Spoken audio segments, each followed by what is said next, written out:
The ball of fire, the hooded figure by the shed.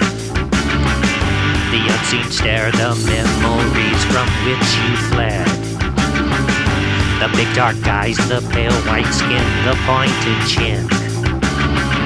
The skinny arms, the clammy skin, the big round head. He comes to you in an automobile, coming to your town without a sound. He comes to you as you're bedding down, coming to your door, wants to explore. The thin black tie, the white rim hat that causes dread. The floating chair, the blinding light from which you fled. The tinted window, secrecy of government.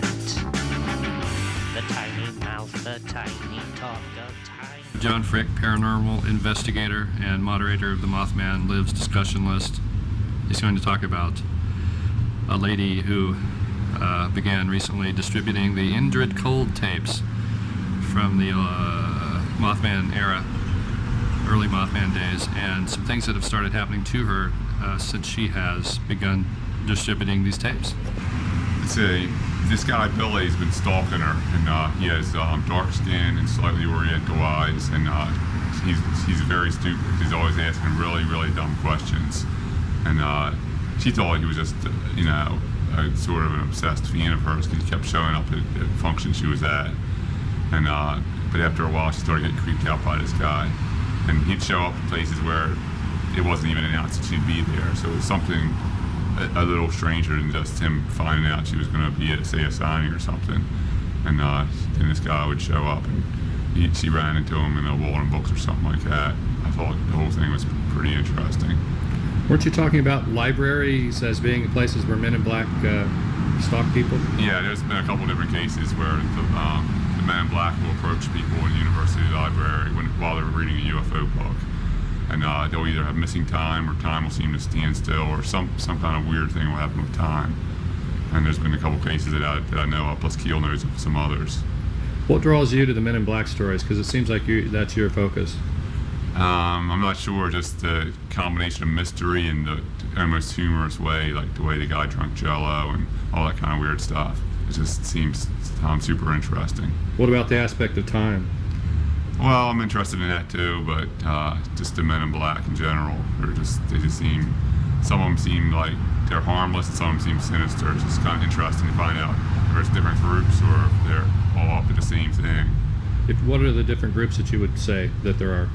There might be like what people would call demons, like demons in human form. They're trying to hurt us, and there's others that are just here to, just to talk to us, and they may actually be trying to help us, but it's so up in the air because we know so little about them. What are some of the strangest Men in Black stories that you've heard of? Well, the one where a Man in Black was given a bowl of Jello, and he picked it up and he tried to drink it because he thought it was a liquid. He didn't understand what Jello was. That's one of the strangest ones I've heard. Have you investigated some Men in Black stories that no one else has? Well, yeah, there was a case, a guy when Mothman Lives was saying that there was a Men in Black in Morgantown near the airport, and I investigated the case, and the details weren't stacking up. I think the guy was lying about the whole thing, or maybe he was being manipulated by somebody above him that he wasn't even realizing. I don't know. He just may have made the whole thing up, but some of the details were a little strange to seem that the guy was making it all up, but some of it was definitely made up. What sort of advice do you have for people that are having Men in Black visitations? If they're sinister, I'd say to pray a lot, to try to get a feel of protection around you so they can't hurt you. And if they don't seem sinister or anything, I would try not to fear them, because fear in them may actually strengthen any kind of evil force that's trying to affect their lives. Wasn't there a case where a fellow saw a man in black in a car, in one of the big black cars, and he shot at him, and it turned out that he had actually shot his best friend? Yeah, I heard about that. I don't know how much truth there is to it, but it's definitely a bad idea to attack a man in black, because if the guy's government and you hurt him, you'd be in big trouble. And if it's paranormal and you try to hurt him, well, you can hurt him anyway, and then he may be able to hurt you very easily. Have you experienced any paranormal things yourself? Some weird phone calls, like I picked up the phone and heard my voice, but that could have been just a technical glitch, but it kind of freaked me out a little bit. And somebody tried to call my house, and they claimed that what they spoke to sounded like God, and they were kind of freaked out. And I never did find out what exactly God said. But right, they had called your number, and instead they heard what they thought was God. Yeah. And yeah. it was a secretary at a doctor's office where you had gone. Yeah. Right. And whatever. I don't know if they were reconnected or they dialed the wrong number, but it was all pretty weird. What do you think the future holds for this area of investigation? I think the nature of the phenomena is that humans are incapable of discovering what is causing it. We're just meant to investigate it, but it's fun, and I'd like to crack it, but I think no matter how close you get, they'll pull the carpet from you and keep you from cracking the case. Yeah, it's almost as if that there are glitches in the program, and that the glitches, as soon as you figure out one glitch, another one appears. Yeah, something like that. Keep definitely. you moving forward. Yeah. It's almost like, as Keel says, that it's almost like a programming mechanism, a way to influence human behavior and push it in a certain direction. Yeah, definitely. Whether that's good or bad, I don't know. Do people have trouble remembering the experience? Are they able to tell you in vivid detail what happened? What do you find? I haven't interviewed a lot of people. Mm-hmm. I just go out to places where the things that supposedly happened and see, what kind of remnants I can find and stuff like that. Because the reason I'm asking all this now is because you're talking about being in libraries. And see, last year when I started to really read upon this phenomenon, I was getting every book I could find in a library on, UFO paranormal experiences and everything. And I was standing in the library, and this man, I'd guess him to be in his early 50s. He had snow white hair, but he had dark eyebrows, and he was olive skinned and everything. Got about 2 feet away from my face, but on the other side of the bookshelf where you can look through because they're metal bookshelves. And he just says, "What are you studying there?" And I never thought twice about it until you just said that. It's probably related. And he seems to have a weird Very hair. odd. I mean, Yeah. very odd. But he had snow white hair. I mean, I hear of people talking of, how they always look and everything. And after that, he was just gone. Didn't see him any place in the library, any place. That's cool. Yeah. When I was little, I saw like a golden flying saucer. I was like 7, just in the sky, and I ran in to get my mom, and she was on the phone with my dad, so she couldn't come out right away. I was kind of afraid to go out there by myself. And when we finally got out there, it was gone. I don't know if I'd ever been abducted or what, but I don't think I've been abducted. But anything's possible. Well, I have no recollection of it whatsoever. I have people that come to see me for anything from medical, psychological, emotional issues, that kind of stuff. And you wouldn't believe how many times in hypnosis a classic abduction experience will come out. Right, they're talking to you, and they have no idea what they're saying. They just say, "Well, this is what I'm seeing. Well, this is weird." And they start to talking, and you never, as a hypnotherapist, suggest to them that this is what is going on. Yeah. But you would not believe how many instances of this I encounter. It'd blow you away. For example, you'll hear the classic story of someone who vacations, stayed at a really nice hotel, then a couple months later they're back that way, and they look for the same hotel, and they're asking questions, and they say, "Oh, you mean the old so-and-so place? Oh, the place burned down 75 years ago." Something like that happens. I hear it all the time. I really do. I hear It's it all like the time. they probably go to like another dimension or stuff back into time for a brief period of time. Sure. They do something, then they get on with their life. And Yeah, then, everybody travels. But the thing is, how often are we traveling that nothing bizarre happens? We don't even realize we're traveling. Well, they say 3 to 5 times a week. I mean, if you read other authors that write about dream travel, astral travel, one person that's popular about that, a lot of people don't like her, is Sylvia Brown, because she's a psychic, they dismiss her. But the woman has incredible knowledge about the dream state, and she says that we travel without any type of conscious knowledge or remembrance 3 to 5 times a week. We're going to see relatives that are deceased. We're going to other dimensions. It's something we do all the time. And if you've ever had a flying dream, have either one of you ever flown in your dreams? Yeah. That's very common. That's a sign of it, that you're leaving. And everybody goes places. And some of these places you're traveling, you might encounter them years later and say, "Well, I've been here before." Well, you have. Yeah. Yeah, and it's fascinating. There's a story in this Whitley Strieber book, Secret School. Have you read that? The Secret School? I never read that one. Yeah, that whole book is about time and how he was shown as a child, and along with a lot of other children in his neighborhood, they were taken by aliens and shown visions of the future and the past. Yeah, I've read about the book, but I didn't read the book. Well, what's happened to him, since this stuff occurred in his childhood is now that he's an adult, he has had an experience just like you were saying. He was walking down a street in New York, turned the corner, and he had entered the 1800s of New York. And it was the same corner, but it was 100 years prior. Yeah. And he tried to speak to someone to say, hey, what year is it? And the person looked at him and was terrified. It was almost as if he had become a man in black. Yeah. Okay, well, that wasn't in a dream state, though, was it? That was in his waking reality. And what I'm saying, what if in our waking reality, we're walking into different times, 10 times a day, don't even realize it? That's possible. I'd say that's highly possible. I mean, Based you have on no what way. I've seen. You have no way of proving it, but it's I think it's a good theory. I mean, would it be minor shifts in time? Minor shifts, and you wouldn't even notice differences. Right. And sometimes, I mean, those are major, because I've also encountered that in clinical experience where someone exactly has walked right back into a portion of time, and everybody was looking at them like they were crazy. Yeah, but you always wind up back in the time you belong at when you do these shifts, And terrified usually when you get back. unless you didn't realize you were at a different time.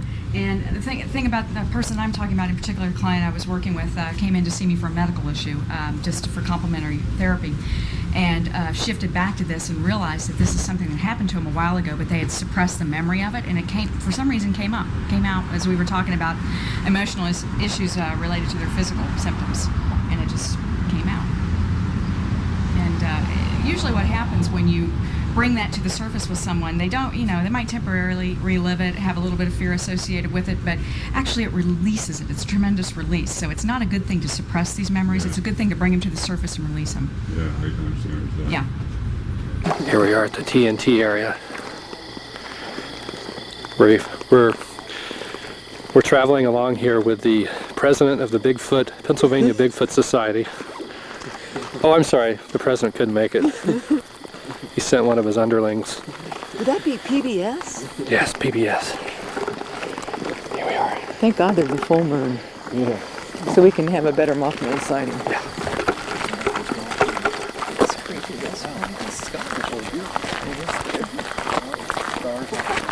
Usually this is like more closed like this, but somebody's pushed it to the point where we can go through. We've never been over here before. The kind of force it would take to push this open?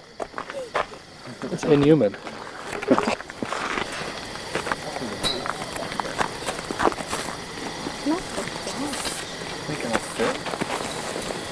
I did. So we're coming up on the power plant, the North Power Plant? Yeah, it's complete. I don't think there's even a trace of it left, but it was in the field someplace.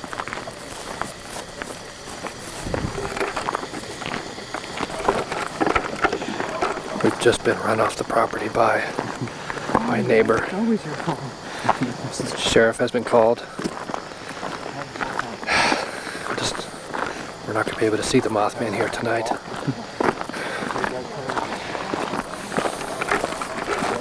What do you think, Rob? Are you disappointed? This seems to happen most of the time I go out in rural West Virginia. Yeah. The sheriff is called. Questions about territory. Exactly. Well, we were out on that photography thing. The guy came out and did the same thing, and I'm get off my property. It's like we weren't even on his property. Oh yeah. You know, when I was out with So Steve true, yeah. Pianetta. What about you, Fish? Disappointed? Disappointed? No. I'd like to experience something. A little more than getting thrown off the property. There's the guy that kicked us off.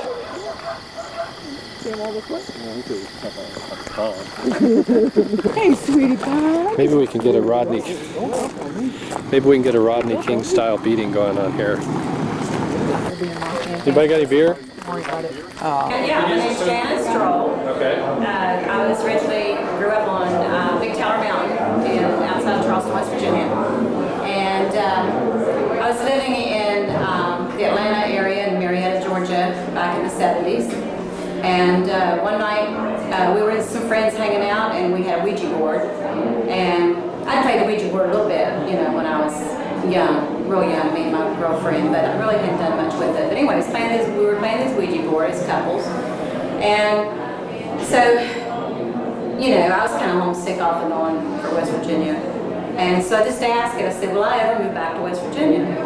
And so I'm moving the board, and moving around and sliding all over, you know, and it goes up, it says yes. And I said, well, wow, you know, it said yes, you know. I said, well, why would I move back to West Virginia? And it starts going L-O-S-S-O-F-H. And I'm like, it scared me really bad, so I just slung the board, you know, out of the way. So I didn't think a whole lot about it. I said, that's it. You know, I don't know if it means loss of health, loss of husband. I was trying to think of all the different things that could mean. So I said, that's it. I'm never playing the Ouija board again. It just really scared me. So then, you know, I don't know how much longer it was after that, but one night in the middle of the night, we lived in a mobile home, and all of a sudden, I just sat straight up in bed, and I mean, my heart was beating right straight out of my chest. And there was this black, shrouded, tall thing coming down the hallway. And I just knew it was coming after my husband. I knew it. I mean, I was just like, and here was this thing, and I was screaming and praying, and my husband, he woke up too, and he says he saw it too. But then when I started praying, oh God, help me, no, you know, it was gone. And I mean, I get chills just thinking about it, it was the scariest thing that's ever happened to me in my entire lifetime. Never would I ever play the Ouija board again. Now, the interesting thing is that connecting this with my story is the fact that, what was your name again? Janet. Janet, you lived near Woodward Drive, where all the events of Victoria Road at the top of Big Tower.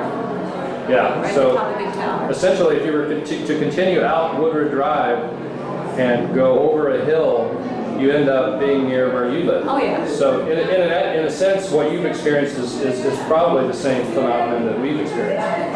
Well, see, you know what they call Johnson's Rocks? That was on my mom and dad's property. We lived in the third house out Victoria Road, right at the top of Big Tower. Right here is Victoria Road, and right here is Woodruff's Lane. Within a few Woodruff's few Lane. feet. That's the one. Yeah. Yeah. Right next road over. Maybe. Oh gosh, not even a eighth of a mile from where you go out where I lived. And I just lived out there in third house out. Woodruff's Lane is the road that connects with Woodward, I think. Yeah, I think it goes down through and around, and you can go the back way to Charleston that way. And if you come on down, you can come down to West Washington Street. So, have you had any other psychic things happen? Like, do you have special abilities with intuition or anything like that? No, but my sister does, my mother does. And my sister, they say she was born with a veil over her face. Have you ever heard that? You're kidding me. I don't even really know what that means, but some type of a film was over her face when she was born. Yeah, and she's real psychic. And my mom too. Both? She had a veil too? No, but my mom's real psychic too. I mean, she's always saying, she feels things are going to happen, or someone going to have a death in the family, or those kinds of things. The sister with the veil, is she still alive? Oh yeah. And how's she doing? Well, she's had a lot of medical problems and everything, but she's doing pretty well. She has 6 children. She's 62 now. So she's adjusted to her abilities? Yeah, she's real intuitive though. She really is, and my mom too. Any sightings that they've had, and strange beings that they've seen? Dreams, a lot of dreams of horses. Like my mother would say, she dreams of horses, and then that means somebody's going to die, or those kinds of things. More dreams than anything. And my daughter also has a lot of dreams that seem to be intuitive, that she thinks something's going to happen. I saw her. I was about 13 years old when I saw her. What do you want to say your name? Do you want to use your real name? You can use a pseudonym if you like. My last name. I just go by Faye. I was a DeWitt at that time. Okay. So you were 13. Yeah, about 13. And this is around the time of the Mothman? Or after? You don't want to say. Okay, you're 13 and you're in? I was about 13 because my brother, he hadn't been long driving on a learner's permit, and they got them about 15 years old. And my brother's about almost 2 years older than I am, so I'm figuring around 13. But I'm born in 52, so I don't know what year it was because I was a kid, you know. I still a kid. You don't do anything with time and months and stuff. That's right before the big Mothman sightings. Yeah, we were one of the 5th witnesses, what the police said when we went to the courthouse that night after we saw it. We went directly to the courthouse over here and told them. They said, well, we were one of the 5th witnesses. I remember your name. You do? Yeah. How do you remember my name? I've read all the books. Oh, you read all the books. I didn't know it was in a book, but they, you know. Well, I think it's in Jeff's book. Jeff's book. Everybody's telling me about this book. I'm well, there's newspaper clippings, and I think your name. Was your name in my fiance out there. He's probably looking. Was your name in the newspaper? I don't know that either. Okay, I have no idea because I've been down North Carolina for 30 years and I don't know nothing up here anymore. I come home and yesterday went up there to the TNT area and ain't nothing up there no more. I was disappointed. I said, there went everything. And high school ain't the high school no more. I said, some things have changed. And he's trying to take a picture of me clear through the door. That's my fiance. And so, you know, I remember pretty well. I never forgot it. I knew that because it just scared me so bad. But we went to a movie night to the drive-in. My brother took me and my sister and my twin brother and my youngest brother over to the drive-in that night. And we saw a movie, I think the name of it was Wildfire, but I'm not sure. But it was about this horse that I like so well, a pretty white horse. And come back, and my brother said, we just going to go up there and see what's going on about it. Because we had heard about that day in school. And one of the schoolmates up there got caught out there at TNT Area with his girlfriend in the car. The Mothman had jumped on top of their hood and stomped their hood in. And it was all over the school how they got caught up there messing around together because the guy had another girl he was seeing and engaged to. So it blowed out all over the school because it was on the front page the next day that they were caught up there like that. So I remember that then. That's when we heard about it. And so that evening, after the movie, we decided to go up there and see if we could see. You know, we thought that's just somebody running around in a costume, Halloween costume. So we went up there and we was going down the road. And we hadn't even been too long, just a few feet down the road. Next thing you know, something was running beside the car, and my brother said, Faye, what's that over there? And I turned around and looked, and there it was, just like that window is to me, that close. The reddest, biggest eyes you ever did see. But everybody's just got round eyes. But it went in a point, not a real sharp point. It was like a point. It didn't not just round bug eyes. They went in up in a point. And was it gliding or running? It was running. Just running. Like I said, now all I could see was from where I'm sitting. Where I didn't go like that and look at his legs because I just went like, oh, I hit my brother, oh, faster, hitting on his leg to make him go faster. And was it moving perfectly horizontal or was it jumping a little bit as it ran? It did not go up and down. Okay. It was perfect. It wasn't flying, it was running. And my brother, when I was pounding on his leg, go fast, hurry up, it's right over here. He said, well, don't look at it. I said, oh, hurry up. And so he floored that to 80 miles an hour. And that thing was still running beside the car. Not panting, not straining, not nothing, just perfectly. I said, there ain't nobody in no costume going to run along beside a car 80 miles an hour. So I said, hurry up, it's going to catch us. And so we come to like a T there where you had to turn. So my brother slammed on brakes and slid around in the car. When the car slid around, it jumped on the hood of the car like this and looked at us. And when it did that, I mean, just perfectly, the big, ugliest, reddest eyes you ever did see. And then he stopped it. When he did that, the car stopped, and it jumped off the car, jumped down, and went up on top of that big old power plant thing there. I thought it was 4 or 5 stories high, I don't remember.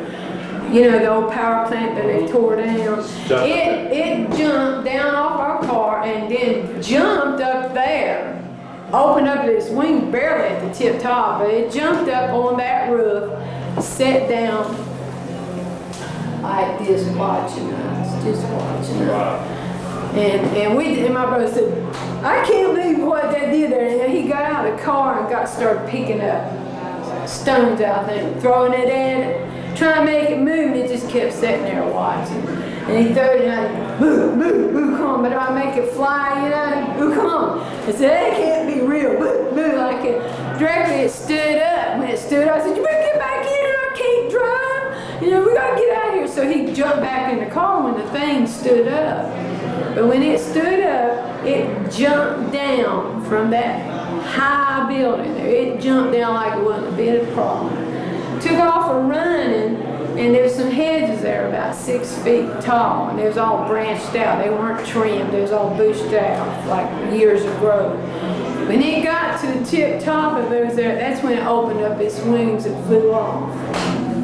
It didn't really, I mean, it could run and jump like nothing. So there's no way that could be any kind of man in anything to do stuff like that, to run by a car, to jump like that, and then jump down, and then, you know, just jump over some hedges like it was nothing. What sort of effect has it had on you since? Has it changed you? I don't know about changing, just I never forgot it, but I've had so much phenomenal stuff in my life. Yeah, since then you've had other. Me and my really since then, to tell the truth, I hadn't really thought of that, but all this stuff came after that. We've been seeing weird things. What sort of things? No matter how unrelated. Like I said, my daddy worked on the farm, and he made us do a lot of the work. And he sent us up in the hills and woods to go bring the cows in 3 o'clock in the morning. A bunch of little old kids, the oldest one 15 years old, to bring in cows. Anything could happen to us. So we'd go all the way up in there. I mean, it wasn't just a short distance, it was a good distance, way over the hills and in the woods and everything. I would send my 28-year-old son up in the woods and stuff like that. But he did. And we'd go up there together chasing them cows, and we were coming down a hill, and we were tired. So before we went up the next hill, we decided to sit there on the foot of the hill and rest. And we were sitting there talking, and they said, no, the brightest light, and this was pitch dark, you know, we had a flashlight to see by. So then all of a sudden, this brightest light on top of us. We still sitting there talking and didn't think nothing about it. And we thought, well, the moon must have come out all of a sudden. And so we were paying attention, and it just kept like it was beating on our heads. So when we looked up to see what the heck is that light, you know, that's what, you know, when I was trying to talk, I said, what the heck is that light? And I looked up, and there was a perfectly oval shape, no sound, no nothing, of no kind of motor or nothing. My brother said, I don't know about y'all, but I'm getting out here, and he split. And the others went with him. I said, wait a minute, you know, y'all left me. And I jumped up, and I was still trying to look at it and see what it was. And then just like that, it was gone. What year was that? Was that after the other one? After the Mothman thing. And it's been several things. I've seen things I could write a book. Any other strange creatures that maybe half goat, half man, or Yeah, I've ever seen one. shadow beings, or Bigfoot kind of things, or anything like that? What kind of dreams do you have? Dreams? Yeah, do you have any dreams about? No, I don't have any dreams.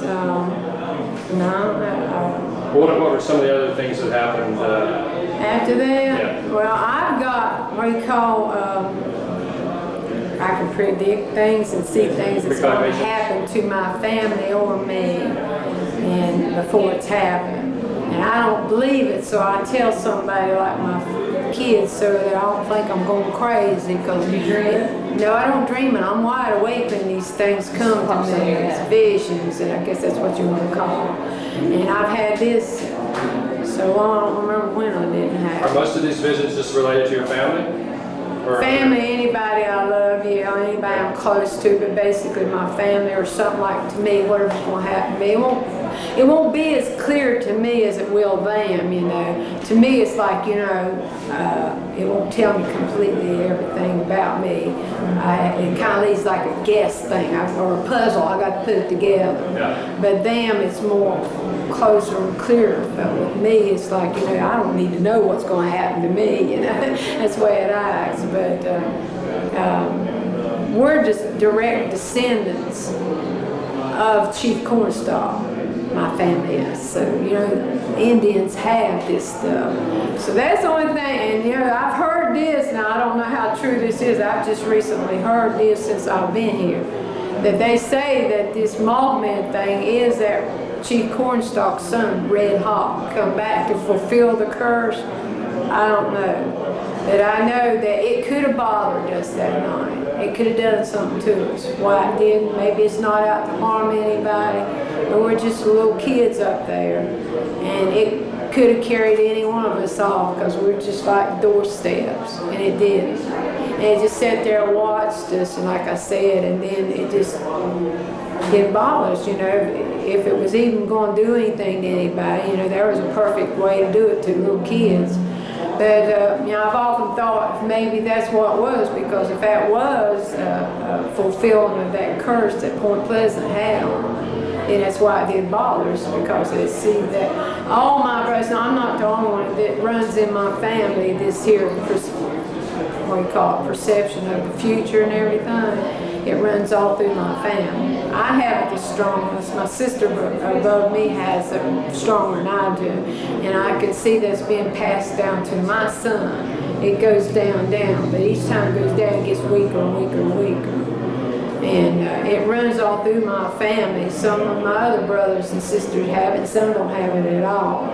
There's nothing we want, but we got it. But, you know, like I said, because of it, we have seen the weirdest stuff in our life, especially me. I said, I should write a book, because it's like this stuff ain't bashful about showing itself to me or letting me know. I said, or else something in me picks up on it, or nobody else would either one. But Any other sightings like a UFO or a Mothman that you can think of that you had? No, not other than that. I mean, have you actually felt like an alien has contacted you, or a man in black?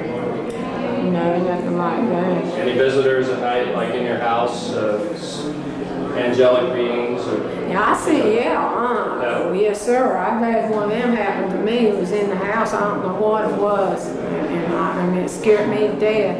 And I knew it was in there. And I told it to get out in the name of the Lord. And it just like all of a sudden, calmness, peace went over me. And something was in the house, and I was the only one in there. And it was banging around back there in the back room, and I did not have no animals. And the awful smell like something dead or sulfur or whatever. I don't know what it was. And that's the smell, yeah. yeah, and Bigfoot smell. I don't know what it was, but it's, you know, and then this creepy feeling come on. You could just, like they say, the hairs on your neck stand up. You did see it? No, I could see like somebody take a cigarette and go, like that real thin, not right, you stand in front of you, you'll get the full force of the puff of smoke, but you stand off, it filters out. That's what I saw, real fine, thin, white, like mist of, you know, like that. That's what I saw in there. And I saw it go from one room to another. And, you know, that's when I said, look, I said, get out of my house in the name of the Lord God Almighty, because this is not, you know, this is something. What was a boy had died there that my son was friends with, and my kids would have been on that bus and dead too, because they was in the front seat. But something told me that day to keep my kids out of school and take them to school, and they rode that bus every day from the time they started school to, you know, we moved away from there, and they didn't ride that bus no more. And this is around here? No, it's in North Carolina where I'm from. And that So you day, saw these things in North Carolina? yeah. Okay, this was not here in Point Pleasant? No, it was not here in Point Pleasant. Okay. It was down there. It's all down there. It's wherever I'm at. It's not just down there. But you were up here when you got... I was up here till 73. I left West Virginia in 73. So you went down there and it followed you? Evidently, it stayed with me or whatever. It's been with me all this time. I mean, I'll tell you. Whenever there's going to be something bad happen or like somebody in my family's gonna get hurt. I'll see things, and it's just like something shows me what's gonna happen. And that's why I'm up here for. Now I've been up here 4 times.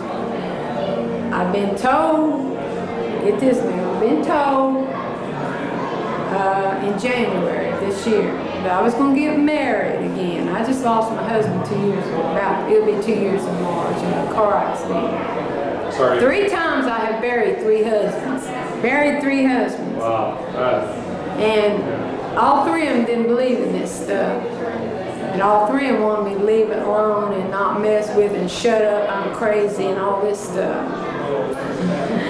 All 3 of them are dead. Let that be a message to the men out there. Don't go, I tell everybody, don't go against this mess because I ain't got no control of it. If you do something to me, you gotta answer to it. That's what I say. I said, what it is, I don't know. I said, but don't you go against me because it's wiping them out that goes against me. I'm serious. I mean, it's funny, but it really is weird. And I told them, each one of them, I told them, I said, you know, you better listen or straighten up. I'm telling you now. Your fiance's out there, right? Yeah.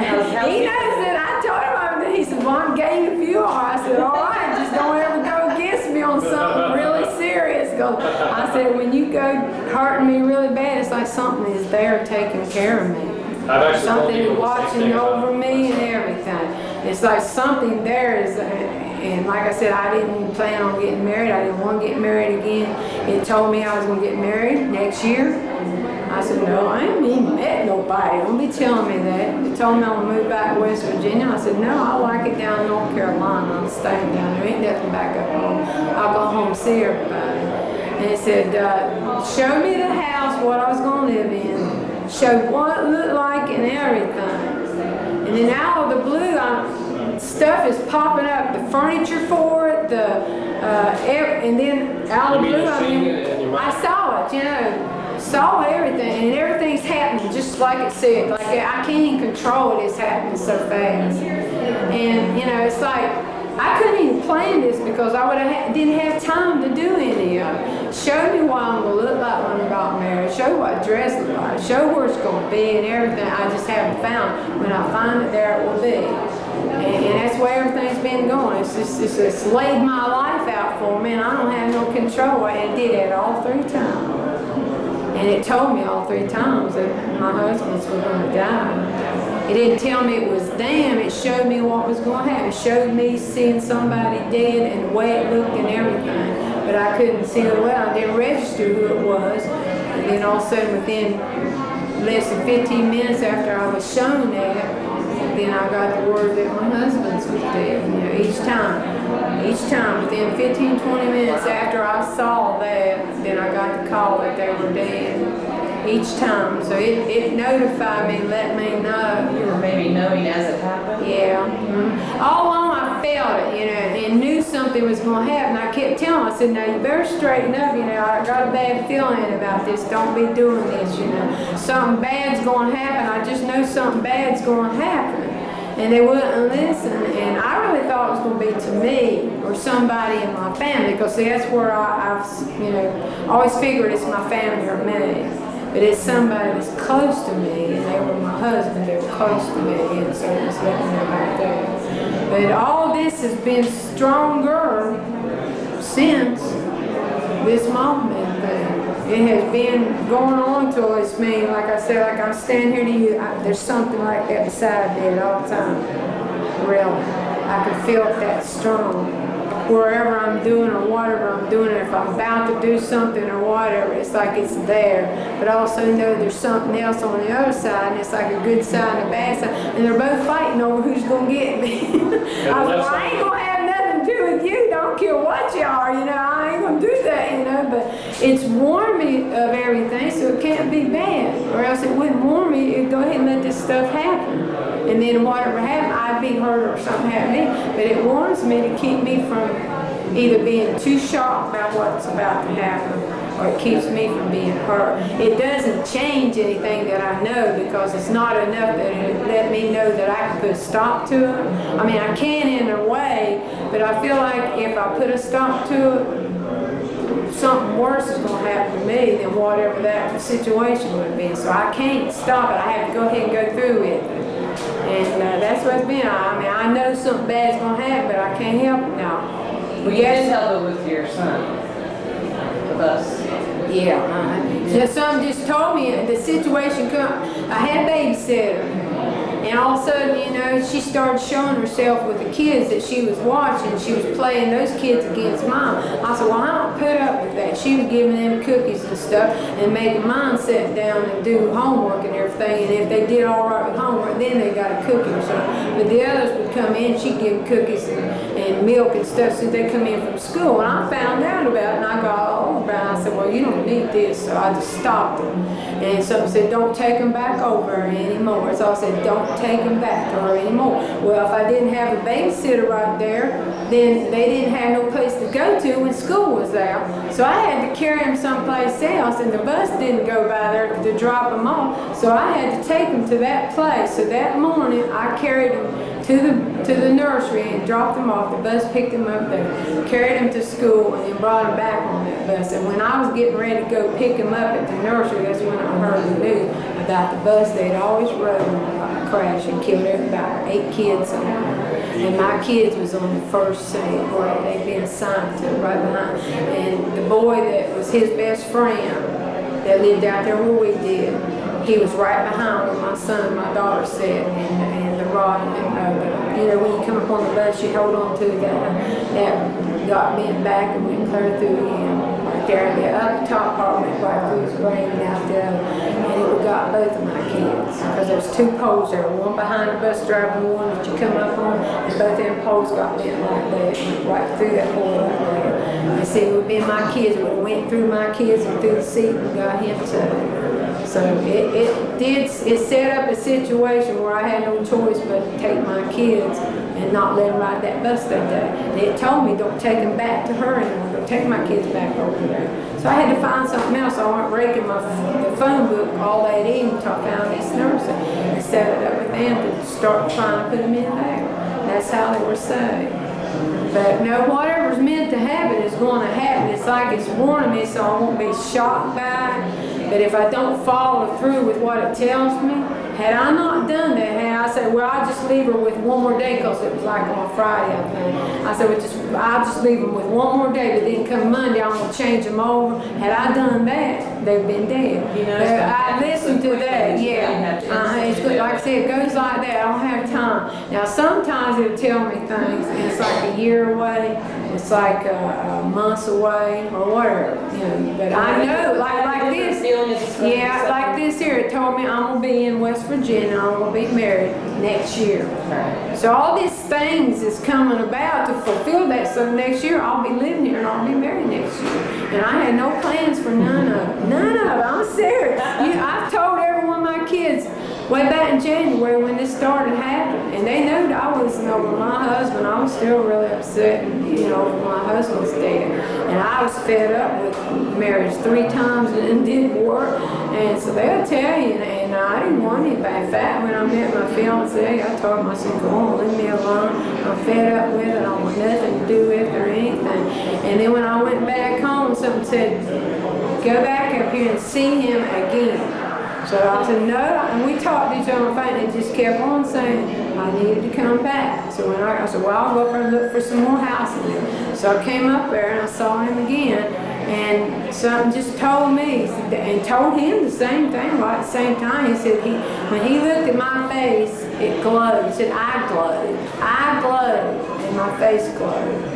And I said, well, it was dark as blue blazes out there, so I don't know how my face could glow. It was like 11 or 12 at night. But he said, yeah, he said, I lit up when I told him that. I told him, you know, that, yeah, I think maybe we could get married, but it's going to definitely have to be next year. And that's what I said, and I don't know why I said that. But it's like this stuff has been stronger, I would say, since that Mothman sighting has, because I don't know of any time before that I ever had anything, that was seeing anything or knowing anything.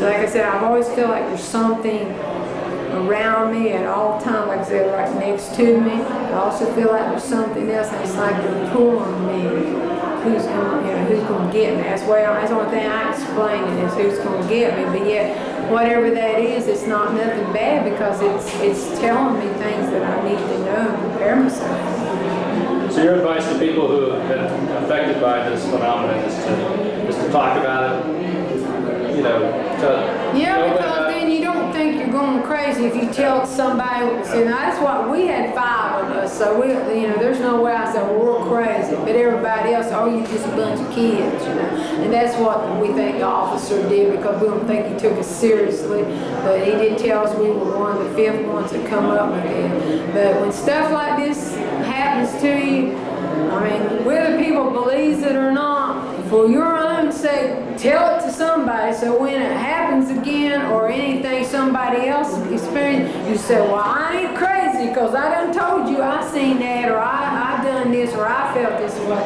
Because that's what I've had to start doing because I'm getting wonder if I've lost it. I thought, well, I ain't a crazy person. My mind's sharp. It's getting bad when I get older or, forgetting things. I said, but other than that, I've got my mind about me, what little bit there is there. But because I talk it out, I tell my kids or my brothers and sisters who believe that I ain't crazy. I said, y'all, anybody else? She's had one too many and I don't even drink.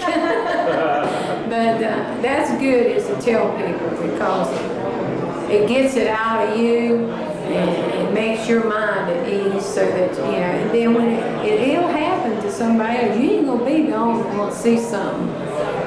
If there's anything to it. There might be some instance where you might be the only witness to something. But most of the times, I still say it's best to tell somebody because then, like I said, it eases your mind that you're not crazy. You're not just seeing stuff and figment of your imagination and stuff like that. Like I said, there were 5 of us.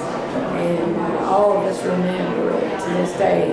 My younger brother, we made him get on the floor of the car and hide because he was the littlest. And so he didn't see nothing because he was down there just bawling his eyes out and crying and crying. And my sister Betty was trying to make him, console him and make him straighten up. But they were getting in the car. But me and my brother, we call him Topper, his name's Carlisle.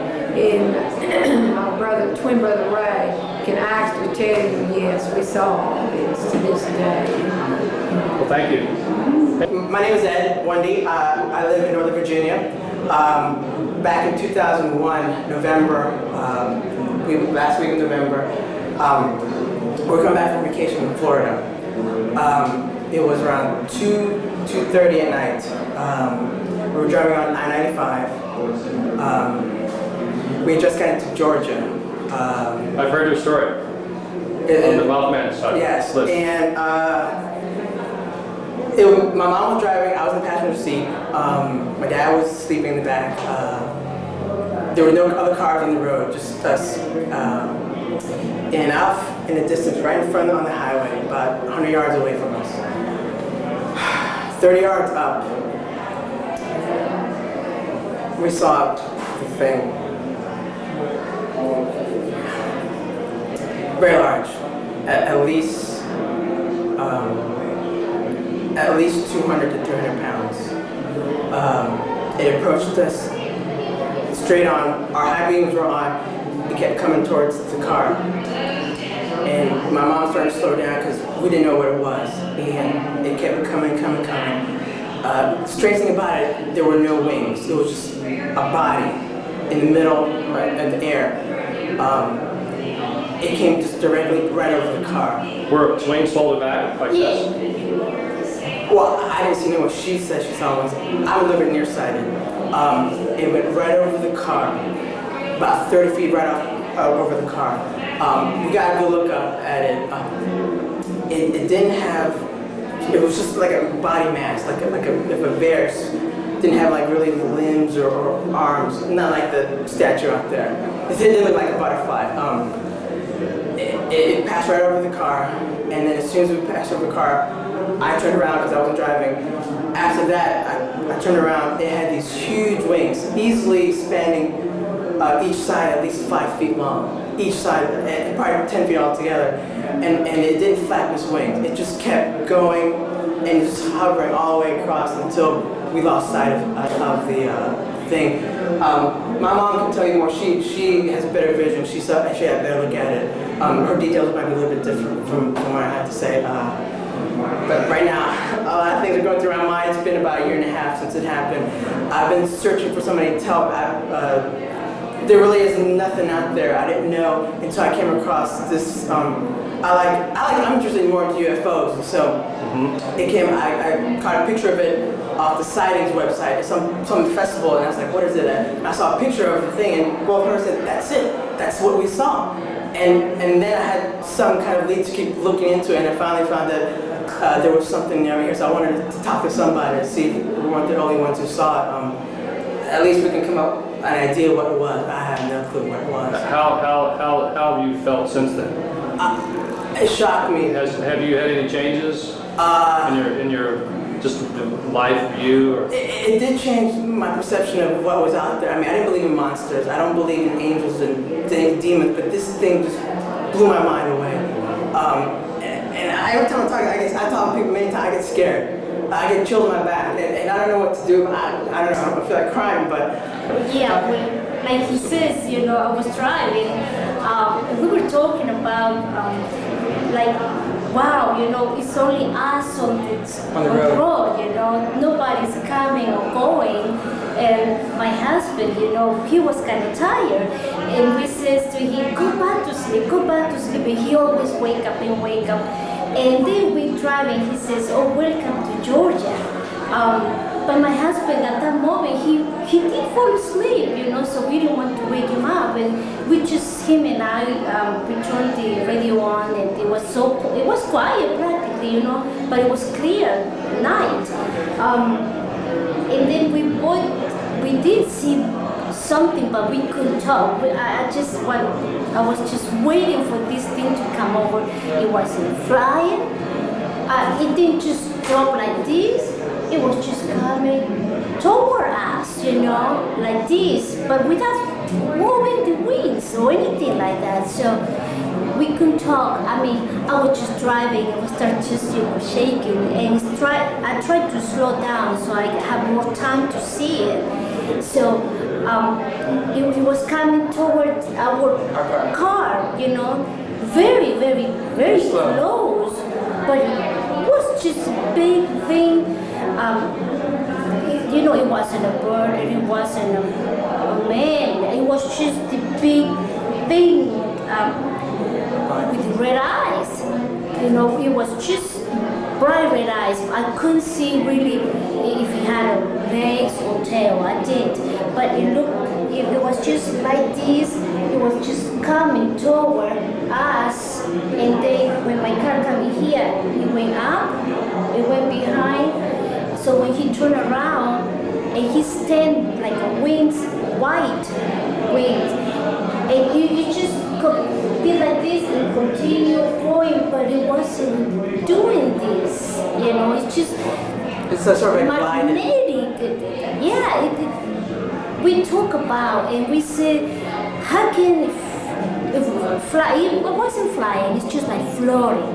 And it is a body. It should be heavy because it was big. You can tell it was very heavy. And it wasn't coming boom like this. It was just slowly coming toward you, slowly, and pass by my car and go up of my car and then stand it with. So after that, we looked at each other and I couldn't believe my eyes. I told him my eyes refusing to, in my brain, refusing the idea that I saw something that big without flying with wings like this. We talked to my husband, but it's hard for someone to believe you. We don't want to even discuss with our family because they look at you like, yeah, yeah, So there's no one else? It was just like just a torso and then a lower body with no extremities. It's like a dark, here with the red eyes. Didn't have a head? I didn't. More like just all the together. red thing Yes, all because together. yes, but like he had the wings close, but after past us, Then extended the gigantic wings and then just went like this, exactly the way it was coming down, it went up. Like Just very smoothly. very, yeah, not fast at all. He's just, not even a plane, not even a helicopter. A helicopter can be in one place, but it has to have this, no one can explain to us what it was. In Buddhism, it's considered to be a deity. It's literally, if you look at some of the Buddhist paintings, the ancient Buddhist paintings will show the Buddha, and then all the different other Buddhas, the demigods as they call them. My father's Buddhist. So I don't know. And usually floating at the very tip top above the Buddha, in the entrance to the other world that we all go when we pass on, is the Garuda, the Mothman. And he's the being he is a being that you encounter when you pass on. So there was another person you recorded someone else, someone said the same thing? Or you said you met somebody else? Yeah, I mean, I've heard many stories like yours, but all I'm saying is it's so prevalent that I talked to somebody here yesterday who described the same location. Not the same location, but the same body structure. The fact that the wings were tucked and were not there. That's right. But and the same gliding and the same. It actually screamed at him, so consider yourself lucky because I know. We had our windows closed up because it was kind of chilly. If it screams at you, it literally. He said he was a football field away from it when he first saw it. It screamed, and it literally felt. He felt the scream push the skin back on his face. Wow! No. It was like a bomb had gone off, and it just shook him to the very core. And he was terrified. It just went by my car like this. I got apart to 30 feet of a car, so we got a really good look at it for about 30 seconds. And it came at him too, just like that. Yes, it came to us, but it was so big that we thought, well, if that thing goes down, on the top of the car, he would. I keep saying he, but it would smash the car. Yeah, so big. It would, and if someone shot it, which it hasn't happened with Mothman, but people have shot Bigfoots. Bigfoots are similar, and the bullets actually seem to hit it and go in, and then the thing runs off, and everyone chases it, and they never find the body because they can dematerialize. That's the information we heard. We heard it. I tried to focus, when I came out, I tried to focus as hard as I could in the face. Yes. And I couldn't get the face. I got the body, but I didn't get the face. And I see just the red two things in here, so I did say to we didn't talk for a long time. And then he came with a book. He says, look, man, I found a book and it's something like we saw.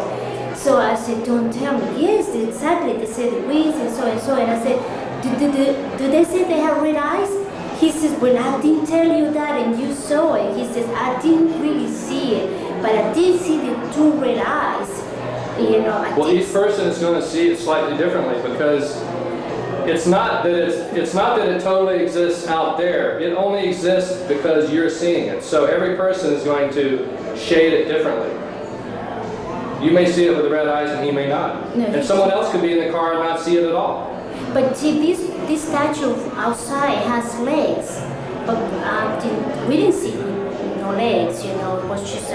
Very few people have seen the lady that legs. was in here earlier saw the legs. Yeah. Came down the car.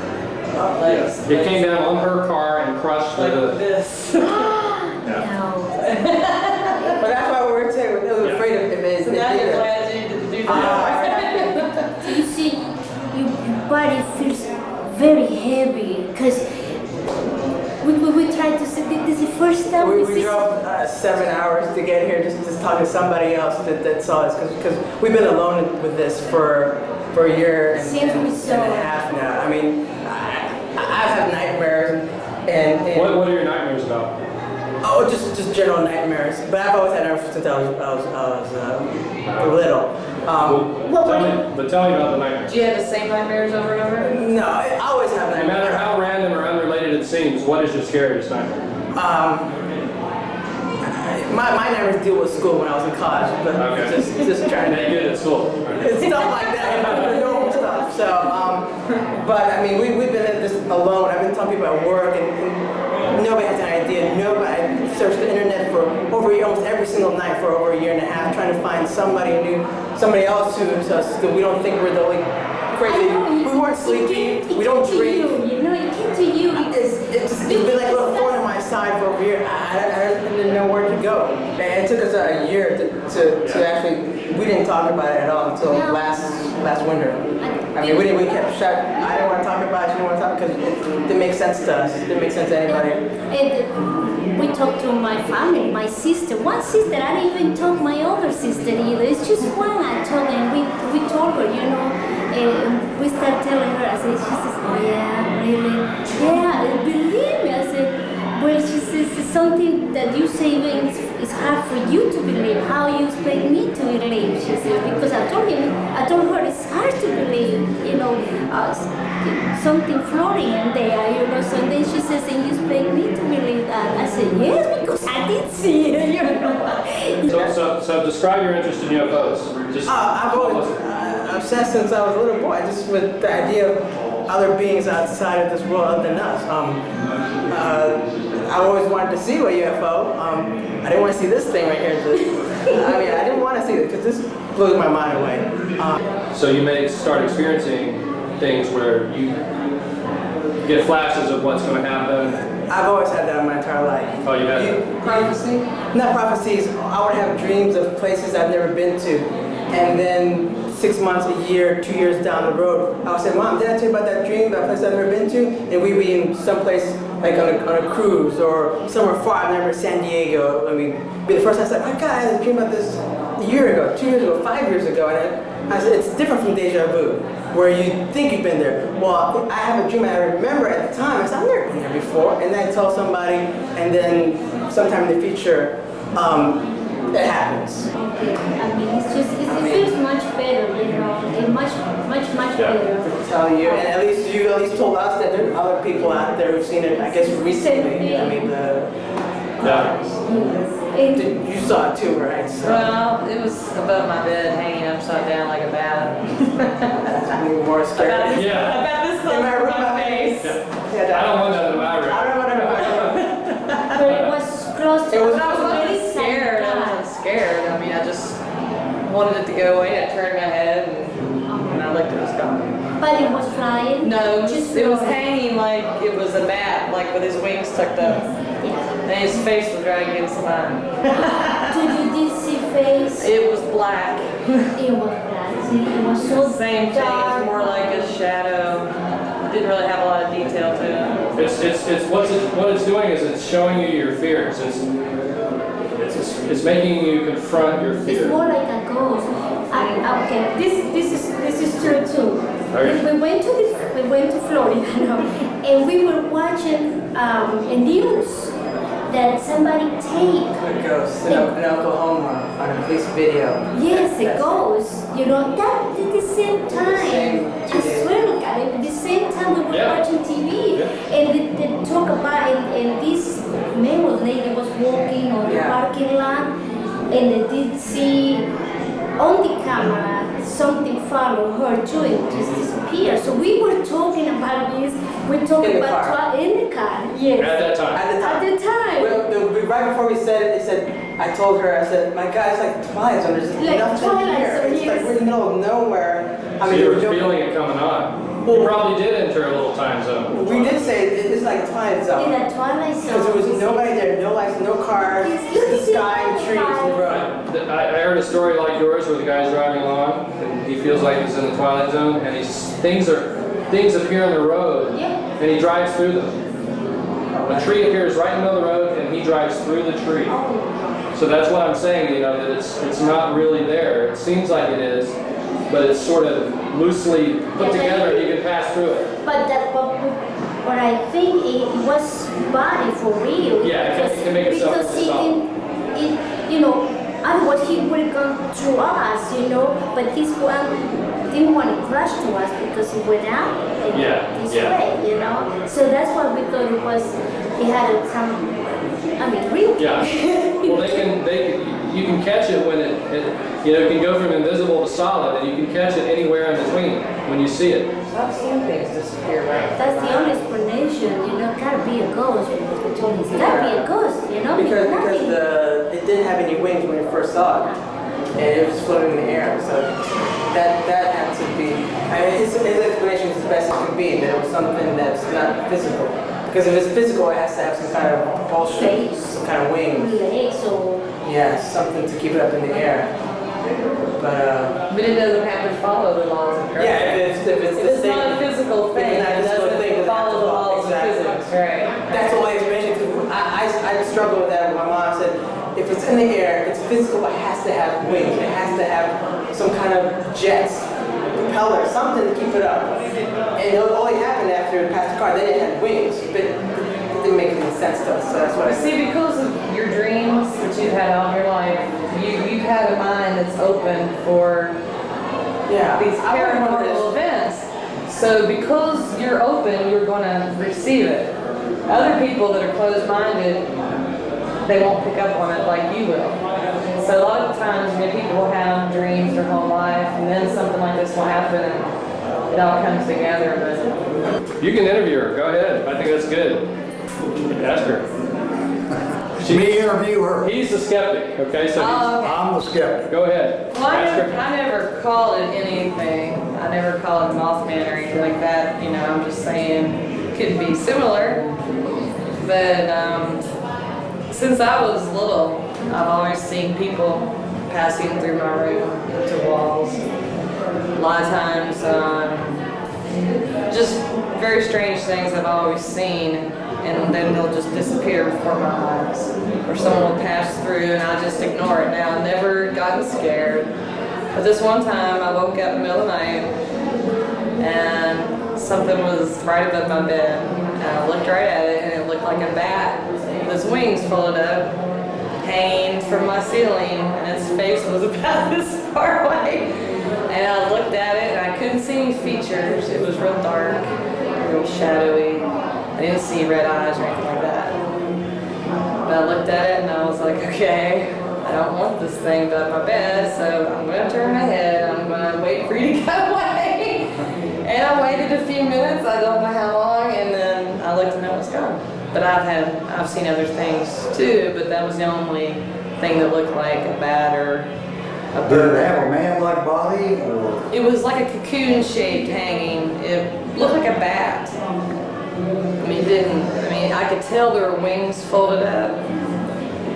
Just the shape, the outline of it was just like a bat with wings like this. And it was just hanging like in a cocoon, like it would be sleeping or something. Just hanging around waiting for something. Now, if she had seen this without any other things going on in our family, then you might This is long before he ever started talking to me about Mothman or anything. Well, you still might be able to say, hey, that was not the Mothman, that was a devil or something.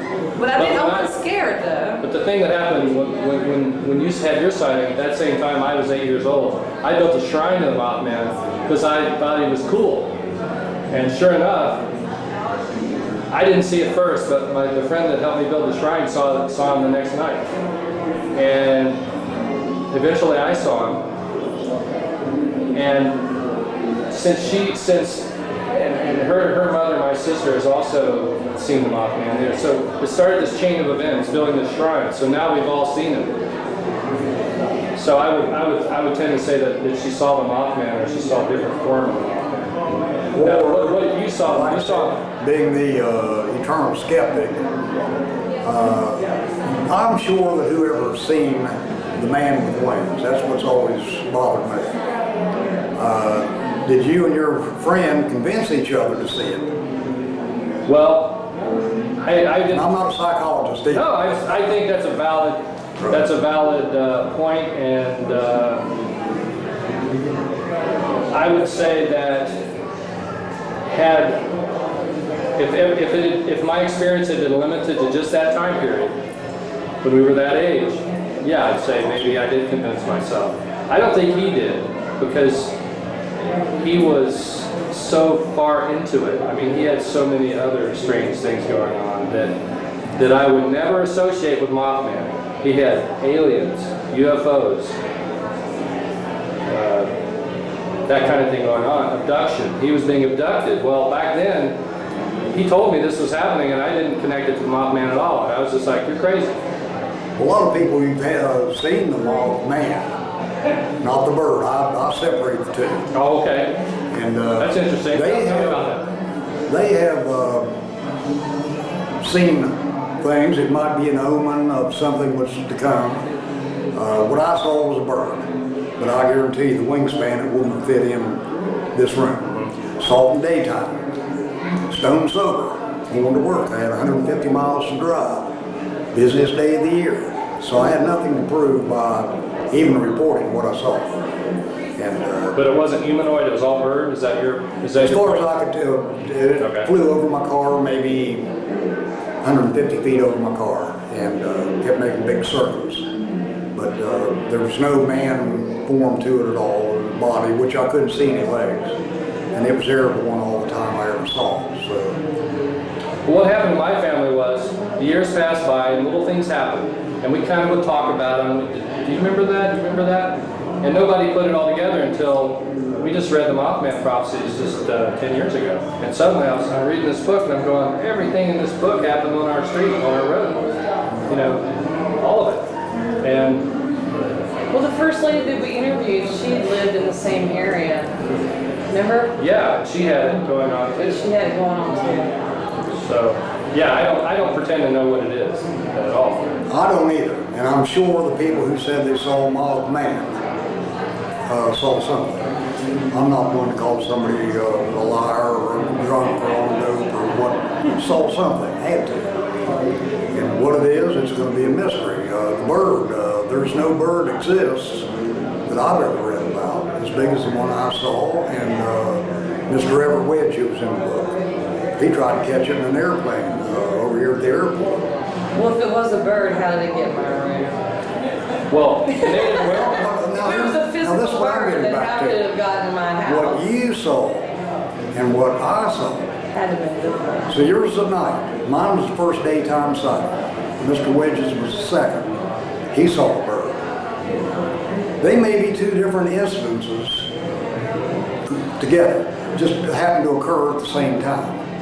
I don't know. Well, the Native Americans say that the Thunderbird always appears to one person as only one aspect of itself. So if you see it, you're not ever going to see the complete form of the being. You're only going to see an aspect of it. So you may see it as all bird. Next person sees it, it looks more human. That's always a possibility. They're related. The natives say that they're related. I mean, I'm skeptical, but I'm also open-minded. I've never seen God, but I know He's there. You know? 2 tours in Vietnam will do that to you.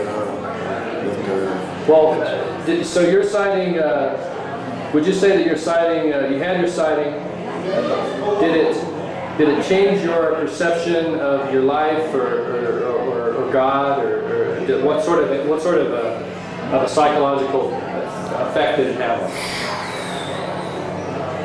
Try to say none at all.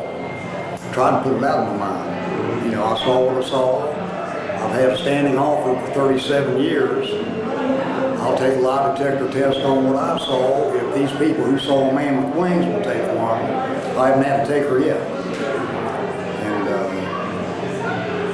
would you say it made you more spiritual at all? In that kind of I don't think so. I mean, it was something I saw. I can't explain. To me, the bird was just as big a mystery as what Mothman was. You know, I never saw a Mothman. I saw a huge bird, but it was too big to be any bird I've ever heard of. So maybe it was a spiritualistic thing appearing to me, and Mr. Wedge later, a week or two later. What's interesting, my sighting is very similar to yours. I was in a car. Yeah. I just saw it. It wasn't a big deal. I wasn't afraid. But the funny thing was, very soon after that, I suddenly could draw. Like I couldn't draw at all. And suddenly one day, I'm like drawing like Picasso. I don't know if it's related, but it seemed like it,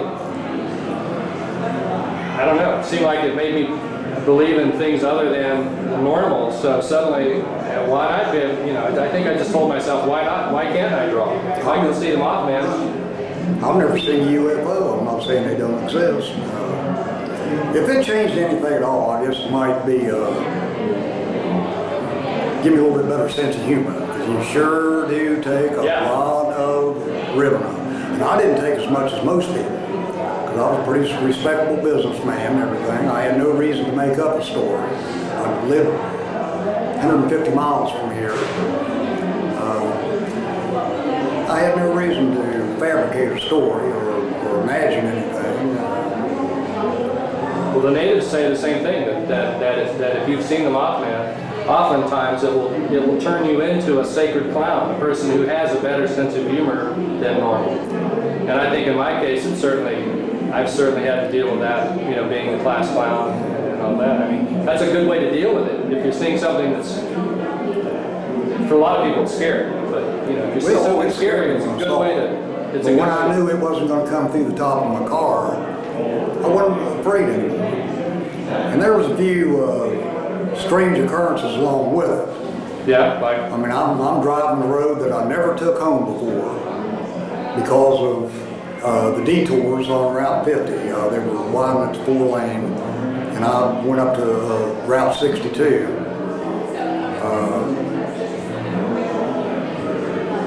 Just meeting Gray Barker, and then finding out his weird.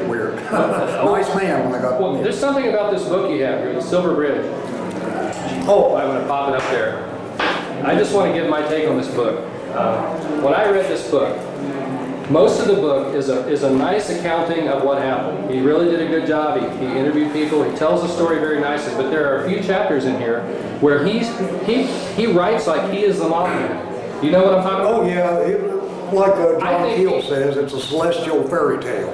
I think it really rang true with me though that he was doing that. Here we go, signed copy. I think he really, like a lot of people I've been interviewing, they're telling me about this psychic stuff, this ability to sort of see the future and connect with other things, and I sort of think Gray Barker did that. And people took it the wrong. I mean, I know they call him a hoaxer, but I'm not sure he was a flat-out hoaxer. He was I found out later, a noted science fiction writer. And he had a lot of fun with the book. He knew a lot of things. He used a lot of what they call journalistic license. And real nice man after, I got to meet him. I was a little bit perturbed at him for what he wrote about me in the book. Similar to John Keel. I've got a copy of the article, the original article out of the newspaper. What sort of things have been projected about you that maybe aren't true? Here's the original article out of the newspaper. Oh, that bird, it was seen again. All right. And it just says that I was driving back and I saw a huge bird.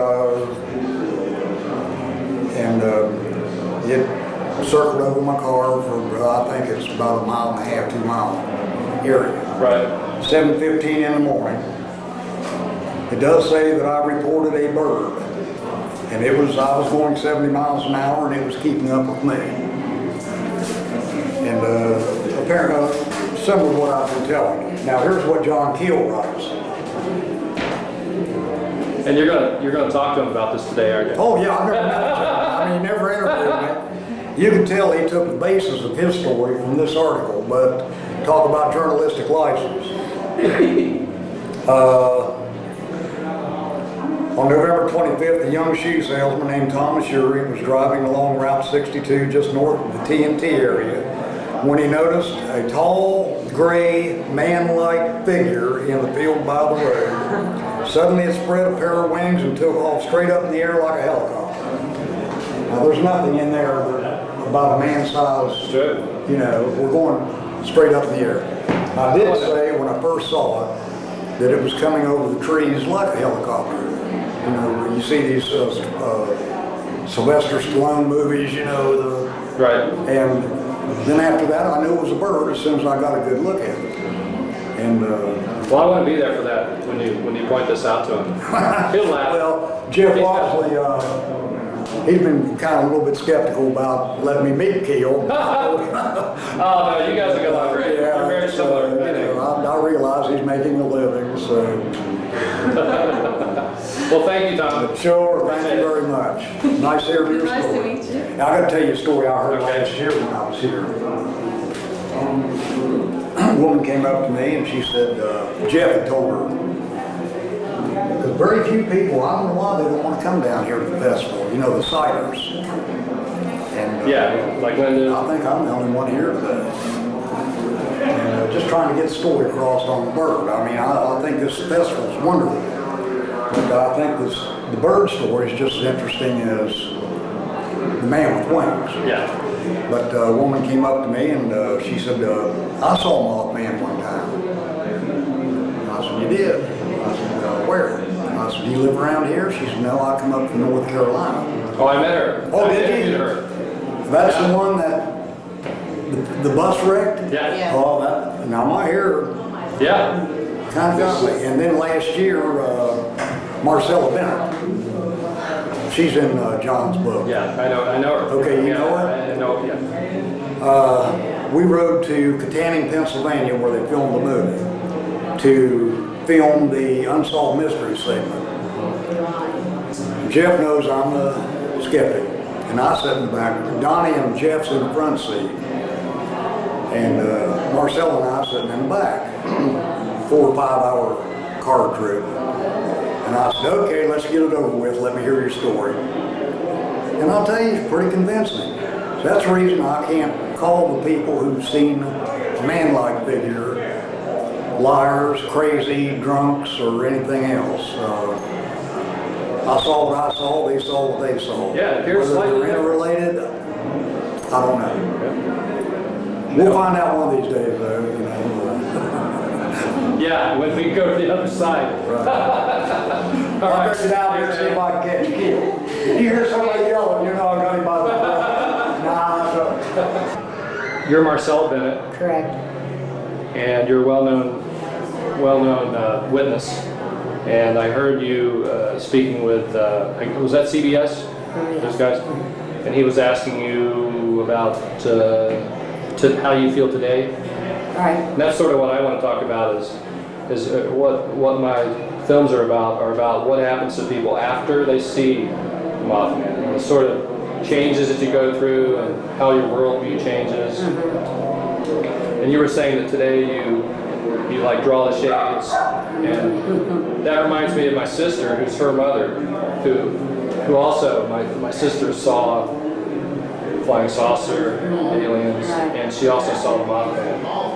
So she has this same thing of pulling the blinds, and the fear is still there. She's a hermit type, really. And a hermit type, and I kind of wanted to talk about that aspect of it, and if there's any psychic stuff going on.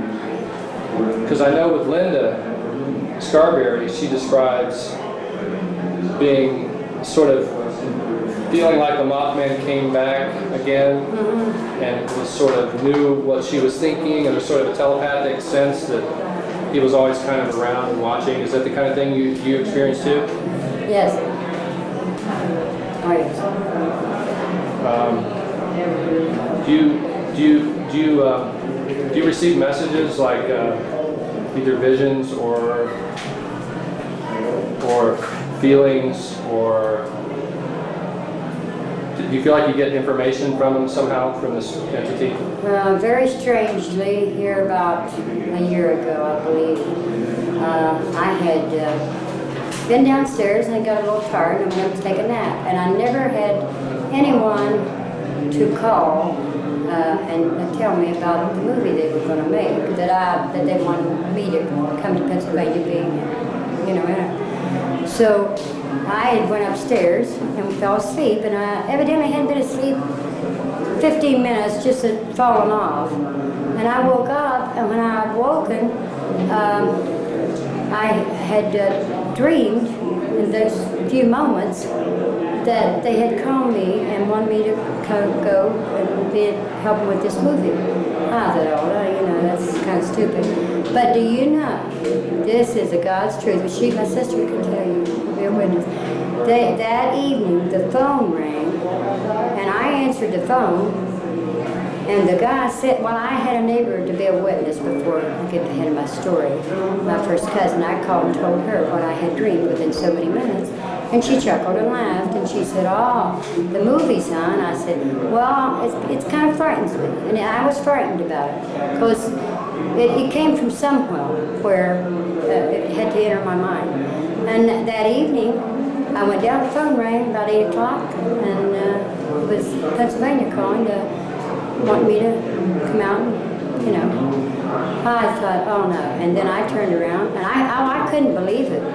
When I answered the phone, I tell you, it was like you want a new car, but you didn't know you wanted a new car or something like that, and you looked out and there was a new car you dreamt about winning. It was, and I always thought to myself, I really never told even Madeline, my closest sister, that that's what I felt. But I felt something told me that. Something told me they were going to call me. And I kind of laughed, and she giggled and kind of thought to herself probably, but she had a bad dream. But that evening the phone rings, and when the guy actually calls, and I got the phone to my ear, I'm saying to somebody in the background, remember what I told you I dreamt today? It's him on the phone. They said, oh yeah, sure. And it was amazing. And I still am amazed of why I would dream that. Had a dream within 20 minutes or so, and then wake up. And that came true. So that's the kind of thing that we've been hearing all day. We've been hearing all day, and we've had it happening in our lives. What is it? I mean, it's frightening to think that it's like someone's telling you. Well, what I think it is. It's very frightening. Well, it is frightening, but I think it's sort of how you look at it now. I've started to my interpretation for me that helps me understand it and deal with it is that there's a if you read like the Hawaiian Huna religion, it's an ancient, really old ancient spiritual system. They believe you have a subconscious, a conscious, and a superconscious mind. And the superconscious is a part of you that knows much more than your conscious mind. It knows what other people are doing. It knows those kinds of things. And I think that once you've been exposed to the Mothman phenomenon, that you start to be able to hook up to a part of your own self that is sort of out there intermingling with others in the dream state perhaps, or in the collective unconscious, and that's where you get these messages that are outside of time. They're beyond time, right, from the future or the past. Right. And it's only frightening to you because you're not used to it. Yeah, you've never experienced. It's like seeing him. You know, people. Well, how'd you feel? Well, how would you feel? Well, you walk outside and you walk up and you see something you never wasn't of this earth, but you're looking at it. But what is it? You know, I mean, it's just. And it's always slightly different for each person. It's sort of tailored. Yeah. You know, the Mothman's generally the same, but little details are always different with each person. And so the mind is interacting with your own mind. Right. But, you know, evidently it isn't out to do us any harm. Right. Because I was just closer than you and I. And it was, it's like this. I reached for the door and I looked down and oh no. And I started to feet, you know, and was looking up and I was reaching for my door handle to get in. Is this when you had your child with you? Yeah. And you fell? Yeah. Yeah. And it could, if it wanted to harm me, like I said, I was that close, you know, and that's close. And you just start looking down, and you know, it's not a man. My first thought was, it's a guy, you know, it's a man. And then I could see it was gray. And I kept going about this gray khaki work clothes. And I got up and okay, it's feathers. How they're all gone. You know, not a man. It was a man, but not a man this earth, or whatever he was. I don't know what he was. You know, he was shaped like a male. I always thought he was around at night, and I could hear the flopping of the wings on the roof. You know, when I'd go to bed, and I heard him. I could hear it sound like what I was looking at, the huge wings like this, the way he was standing, and the head way down in like a bird, you know. I'll never forget the way he was standing, you know. But it was like he was just relaxing, like he was just waiting for that moment for me to walk up, you know. And I just talked to a guy yesterday who said the same thing, that he saw it. It was very relaxing. It Relaxed. was his neck down. He kind of looked Well, down. the neck looked like it was hanging on this side. He was standing like this, and it was like that. And he was very relaxed, like you pull your shoulders in, you know, like round. And but the neck looked like it went down in like a bird, like, you know, it went way down in the neck. But it was like that. To me, it wasn't of this world. I mean, it could have been made by government. It could have been. And don't forget, first I see the lights coming in the sky. It wasn't a plane, my brother kept saying. It's not a plane. No, it's not a plane. Lights, come here. And it was coming right towards us. Well, I kept moving on down the road, walking. And I saw it, but I said, no, I don't want to see it, you know. Oh, gosh. And he kept hollering my name, Marcella, come back, you got to look at this. It's not a plane. And it was just like, I was just, you know, didn't even know what I was, just going right along, going on towards the car again. And I wasn't in control, I don't know, you know. You weren't in control of my thoughts or my movements. It was like, you know, if somebody would hypnotize you and say, well, walk over there. And I was just going along, you know. When you went back to see it, you were in that state? When I first saw it at the car, yeah. Right. Okay. When I left my brother 10 foot away, watching this light, wanting me to watch the light. You know, and I said no. And I don't even know why I said no. And I kept doing no. And I could hear his voice in the background. But Marcella, come back, look at this. You got to look at this, see this. It's not a plane. And it was just like I was being taken wrong this way. I had to go. I had to go straight towards the car. You know, I wasn't in control. But it was like I was being drawn to go another way. I wasn't supposed to stop and look at those lights. So between that time and say it was a year ago when you had this premonition that you were going to go on the film thing, did you have any other things along the way? Yeah, I've had family members, you know. You had information on them? Maybe different things about family members. I lost my daughter a couple of years ago, maybe 2 years. And before she had passed away, I had saw her in a mobile home, and it was on fire, burning. And I woke up, trying in my dream to get to the mobile home to get her out. And it wasn't 3 months later. So they told me I had a few hours, maybe 2 days, if I could get there when I got there. And she was living in her double. And I had never been in her home at the new place she was in Maine. We talked to a lady earlier today from North Carolina who had the same thing happen with 3 husbands. Each of them, she had the vision of him dying before it happened. Yeah, it was, and I didn't think too much. Well, I thought about the dream or whatever it was too, but then when I went through the experience of her death and where she lived, you know, I didn't go to her home till after her buried, and then I thought, you know, well, you know, it's like I dreamt this, and then I got to thinking, we did. Well, Tom Urie said that he rode in the car with you. Mm-hmm. Tom and I rode there. Mm-hmm. And it sounds to me like your story had an effect on him. Mm-hmm. Yeah, we all discussed it. Of course, the 2 up front and never saw the Mothman. You know, they were younger. And Tom and I, well, Lord, we had him and we watched. We was looking out windows, praying he might come down. You know, maybe he knows we're gone. You know, talk about him. Hey, I mean, you don't know. You know. You don't really know. I felt the presence. Oh, his presence was close and close for a long time. When I went outside of a night, if there was people walking behind me, a crowd of people, I would stay right with him. I mean, I was looking around the corner to see if he was around the corner. He was that real, you know. In my mind, he could be right there. You know, I mean, I feared him. I still fear him today. Although he didn't hurt me, I don't know what he wants. You know? It was something evil. It had to be evil. You know? And whether it's government, I mean, we don't know what's out there, you know? We don't know. But I sure wish we could find out. You know? And I'm sure that there's been a lot stranger things than that has been seen. Like my sister was saying a while ago about balls of fire coming down years ago and stuff. And right out of the sky, you know. And my mother, I've heard her say, we live in the country, and she said, just come down wrong, you think it's going to burn the house down, you know, it's going to hit the house.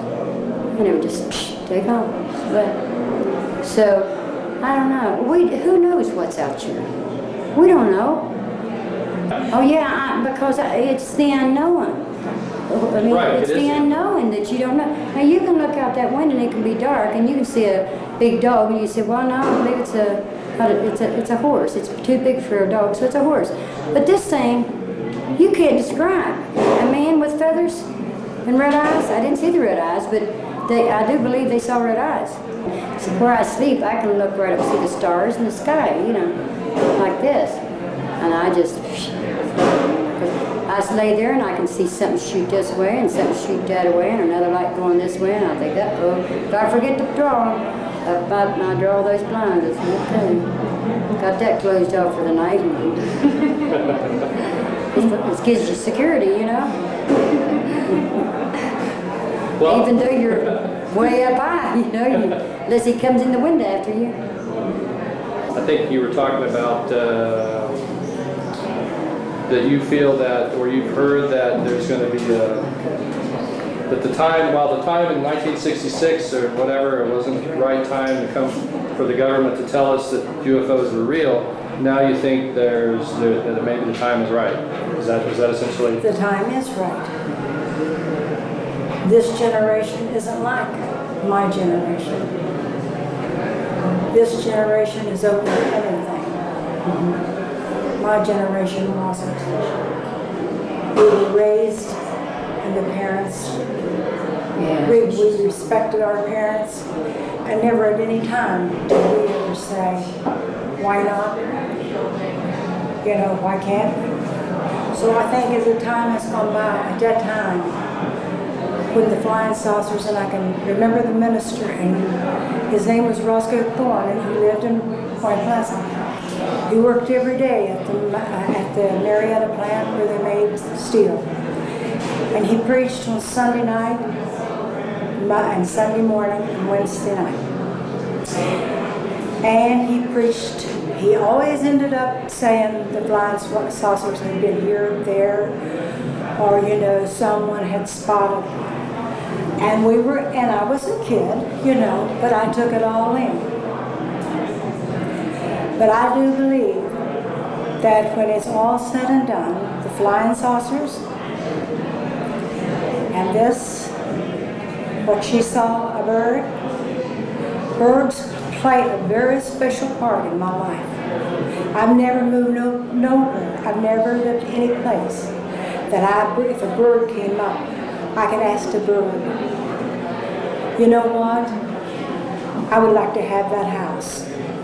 Or I would like this. And if I look at that bird and I say to that bird, you've come to see me and I need something. The bird stays for a while, and after it leaves, I get what I ask for. So whenever there's a bird, don't never shoo that bird away. Because that bird, you may think, just came by. No, he did not. A bird is something, it's like the eagle in the Bible.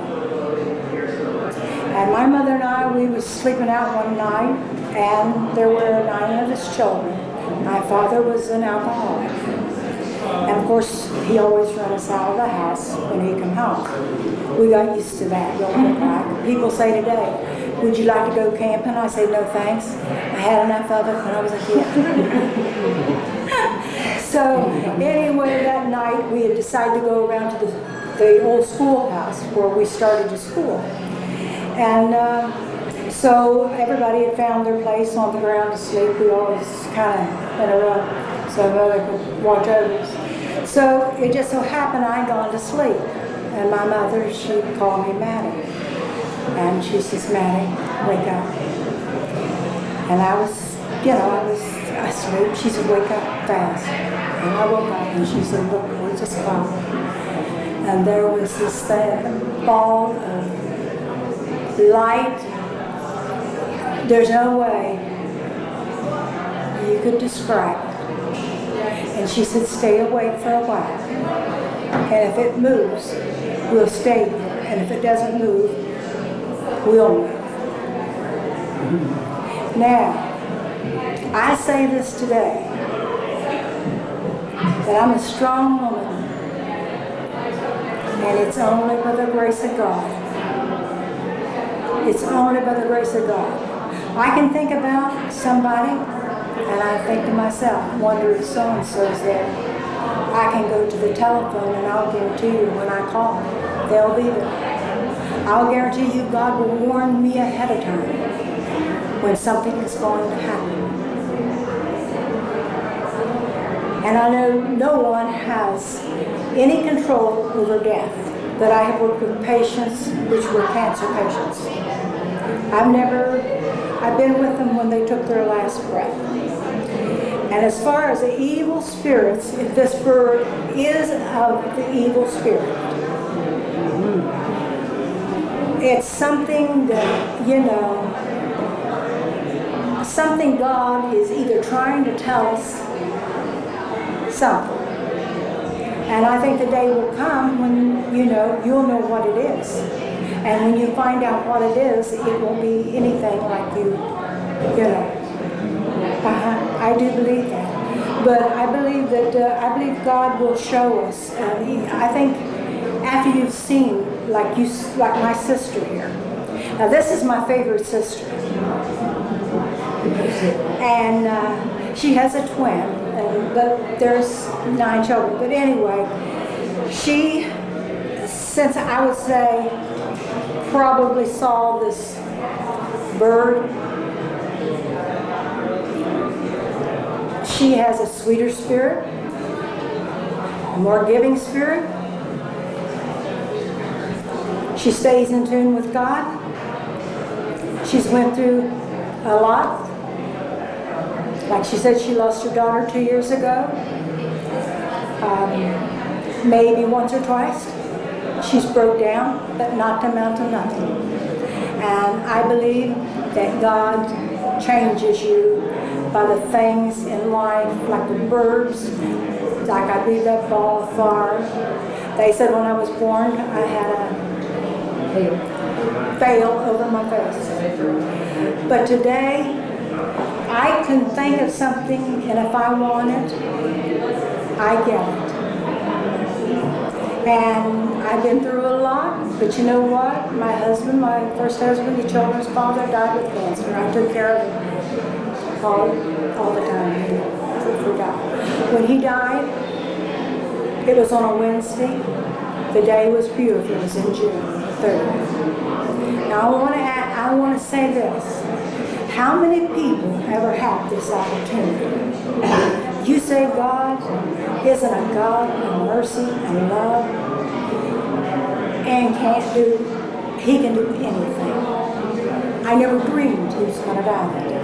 But I got up and I said I have to put clothes on because I had a robe. I said the people will start coming to visit Him. And that day we had 2 people to ring the doorbell. He said to me, don't answer your bell. And at 5 o'clock, I got up and I went over to the bed. And I looked at him and I said, you haven't slept all day and you haven't closed your eyes. Now look, I'm nothing. I'm nothing. I couldn't even turn a whatever. It was me, I couldn't do nothing. But I said, you haven't closed your eyes all day. And today, I looked down at him and I said, I love you. And I know you love me. But I said, you're going on to heaven. And I'll come later. So lay your head down. And he went to sleep. And he went on to be with the Lord. So I believe in God. Nothing is impossible with God. And I say the word that my sister saw, and if you saw, I would take it to heart because a lot of us didn't get to see it. We didn't get to see this. So who's to say what they were there for? Did you have a need that time? Was there something going on in your life? Could God see farther down the road than you could? Did God need your mind to be changed and maybe think a little bit? Where would you have gone on if you had not seen this bird? I'm sure it put a stop in your life. It made you think different. And I say, when it's all said and done, you'll find out. Whatever God does, He does it right. And whatever He does it perfect. And nobody can compare it to Him. But I say the Air Force, what we have seen, the flying saucers, yes. I believe that they came from another planet. They came from another planet, and at the time when they came, people could not have took it. They could not have took the yes, it's a flying saucer, and you'll be seeing them a lot. There'd be elderly people who would drop over dead. Do you realize people wouldn't come out of their house? Do you realize children would be afraid to go to school? You realize what would happen? That's why they didn't come through with it and say, yes, it is a flying saucer. But years has got by. So like I said, we're in a different generation today. Now's the time they can bring it out. Because you've got people thinking different than when I was growing up. So the time has come, they will release it. And you'll know it was a flying saucer. There is a planet up here. And like I told my sister, the water is so plentiful up there. Who's to say that wasn't where Noah went? With the water and all. What's to say that Noah didn't live there? Because there's so much water right now. And they know that people lived there. Humans lived there one time. So who's to say that that wasn't where Noah lived? So I'll say this. When the flying saucers are revealed, you'll know that there was people on another planet. Just not us. And I say God knows what He's doing. And I say the Air Force and them, they're smart enough to know certain things, what you can take and what you can't take. And I believe that when I saw that ball of fire, or that light, I truly believe it was a light from heaven.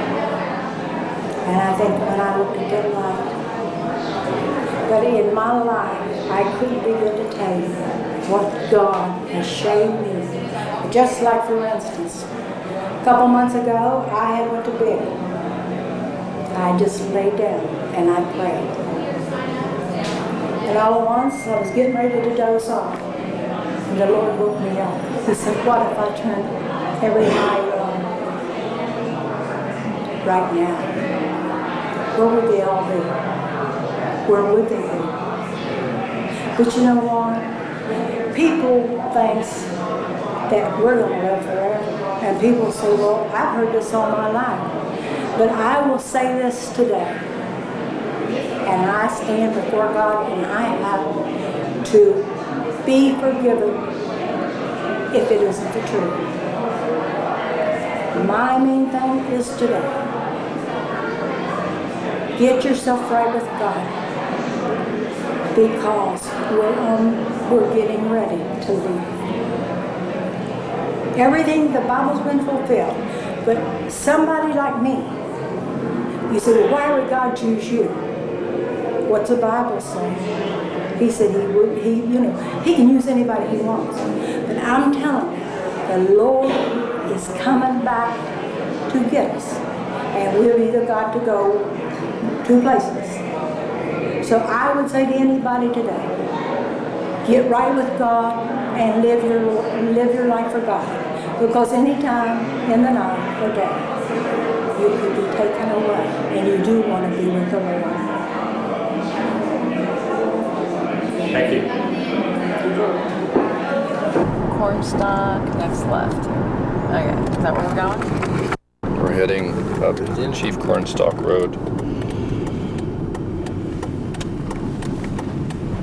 where Mike Frost told us that he had his sighting 5 years ago, 1998, of the Mothman.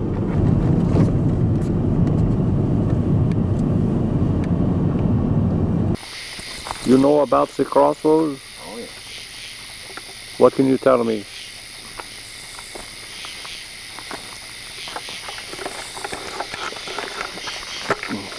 What can you tell me about the crossroad? That's where the devil is. Devil's at the crossroads. The uncertainty of the decision? Yeah. Decision's always involved at the crossroads.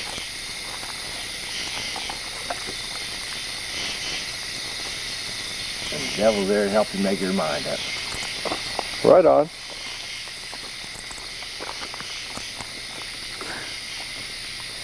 We are at the crossroads. Here we notice that there are, in the ground just around us, hundreds of these little things that look like lightning bugs. Phosphorescent, and they're everywhere. Right on the ground. Yeah, you're right. I've never seen this. I haven't either. They're like little lightning bugs that it doesn't go off and on, it just stays on, or I guess it does go off and on. It just fades. Comes on and it fades slowly. Yeah. One of the beetles. You got a flashlight? Gary, you got a flashlight? I thought about bringing one.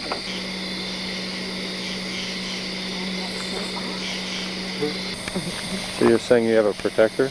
Yes, I have star protectors. Star protectors? Multiple stars. Do they take, they just send energy down? Is that how it I don't know how they do it, but I'm better off because of them. You sort of look up and you make contact? Yes. You ask questions and get answers? I haven't tried that. It works, I think. Isn't that Wish Upon a Star? Yeah. There you go. We were on the boardwalk, and in the sky was something darker than the dark night. There was a shadow in the sky. It was a black Kinda hole like a in the blimp. black sky. Yeah. And it was just sitting there, and then it left, like really quick. Just, oh, you didn't hear anything. Estimated size? Large. I couldn't tell the altitude. I just knew it was, I thought it was kind of low. It was over the ocean, and yeah, it was over the ocean. We were on the boardwalk. Football field? Football field size? You're the size guy. Like I'm telling you, I didn't know how high up in the air it was, so I didn't know what the perspective was. Did you have it? How did you feel as you saw it? Amazed. What's that? Amazed, wondering if it was really there, because it was just an extra darkness in the sky. No, I had the sense of a vessel. Yeah, I thought it looked like It had a some sort of defined shape. ship thing. I thought it looked like a blimp type of shape. I'd probably say more like a disc. But it had no lights. But it was a square disc. And Not a flat surface. Did it arouse any sensations in you as you saw it? Not that I recall. No, because it was so fast. Afterwards? Yeah, Just always we both wondered talked about it. We both It's saw been the probably same 3 thing. years. You speculated about it for a while? Yeah. We still to this day don't know what it was other than what we just said.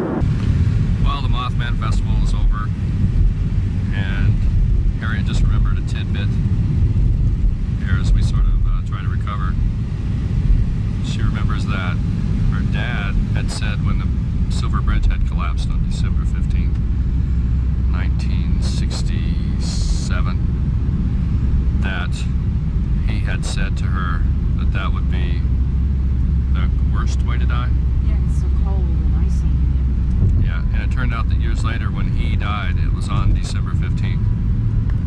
Yeah, he died December 15th, 1995, and I never thought two things about it until this documentary reminded me yesterday when they showed all the packages floating in the river, and they said it was the coldest day of the year. There was lots of ice and snow, and there was a crust of ice even on the water, and my father had made the comment, I was almost 8 years old, that that'd be a horrible time of year to die, and what a, you know, if you had to go, why then? And then he turns around and he ends up dying on December 15th. It's just kind of a strange coincidence.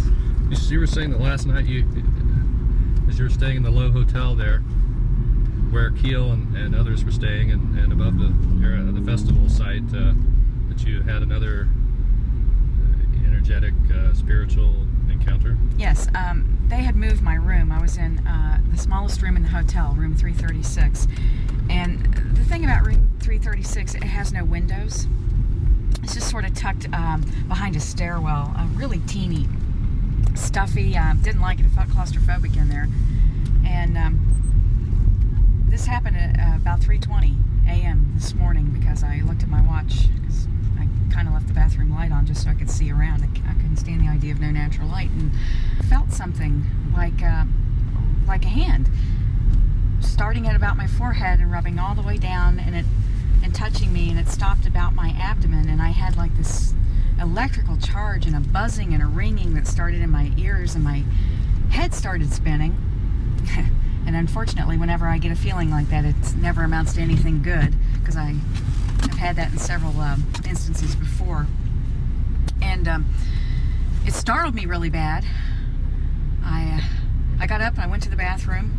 Of course, left the light on, cracked the door more, so you know, I was afraid of what I might see, and I just laid there for a while. My head just kept spinning, and the buzzing wouldn't go away, and there was such a charge in the air, and just a really creepy feeling. And I guess those were the friend or friends of the people that I saw the night before, the three light entities of the night before. Speaking of which, the night before, when I was in my room, I felt a weird energy in the room, and I sat down and meditated on the floor, and after a while I started getting this images of three people sort of talking to me telepathically or something. And it turns out that Harriet at the same time was seeing three wispy lights in her room. Yeah, and they had distinctly had three different colors. There was a green, a violet, and a gold, and they were in one corner of the room, in the far corner of the room, and you could see, I mean, I wouldn't say human form, I wouldn't say that at all, but you could see that they were associated with form, and very much visible to me, very high charge on the electricity. Not a menacing presence at all, I wouldn't say that at all, but definitely a very strong presence. And they kind of sat, one sat higher and two sat down like lower, and you could kind of see their light fields kind of blend into one another. Well, we just had lunch with John Keel, and my take on Keel is very interesting. He, at his core, is a journalist, true and true, an objective person who fully admits that he doesn't have any of the answers. He's more or less spent his life looking for the answers, and I made the comment to him that it was kind of hard to be objective about something that's purely a subjective experience and all this paranormal stuff. And for once, he looked at me straight in the eyes, because it actually is a pathologically shy man who looks down a lot. He just looked straight at me at that comment and said, well, yes it is. And he also made a comment that I'd been trained well, meaning as a journalist myself. What do I have to say about that? Doesn't mean that he doesn't have any spiritual process behind that, or doesn't have an idea formulated himself about what it's all about. But it just means that the journalist in him will never express that in an interview situation with someone else. I wouldn't say he's pathologically shy. I mean, obviously, he's not shy, or else he wouldn't. He really makes himself available to a lot of people at these events. It's amazing. Yes. So I kind of think part of him is a real people person. He is, but I think over the years, so many people have come at him with expecting him to have an answer to all of this phenomenon, and you know, he's just like the rest of us. He doesn't. He just takes it for what it is and gets what he can out of it. But he's just like the rest of us. There is no one answer to it, and I think that a lot of people come at him expecting him to have one, and that's why he just really backs away from that and appears to be very shy. Did you say you dreamed about having lunch with him? Indeed, I did, and the odd thing about it in the dream is he had a bright blue shirt on, which he did today, and I dreamed that he would be very reserved. And he's very witty, very intelligent, but very humorous, but like I said, very shy. There's not a lot of direct eye contact with him when you're talking to him one-on-one, and a lot of people can be one person for the media or one person in their working life and be a totally different person when they're away from that working life, and that's the way he struck me, and that's pretty much the way I am myself. So I mean, I think we really got to see the two sides of this man. While you were talking to him in the context of an interview, I was sitting back in the context of a healer trying to read him vibrationally, and I noticed some health issues, one being his sugar, one being a heart-related matter in the form of congestion. He's not a very well man. I mean, I'm not saying that he's going to die or anything like that, but he's not well, and I think he's weary. I think he's weary of a lot of this, but yet he always comes back to Point Pleasant, and he answered you in your interview with a classic "I don't know why I keep coming back here." So, you know, you can formulate all kinds of things about him, but vibrationally, and if you look at it, I was really studying his auric field because the light was perfect for me to do that.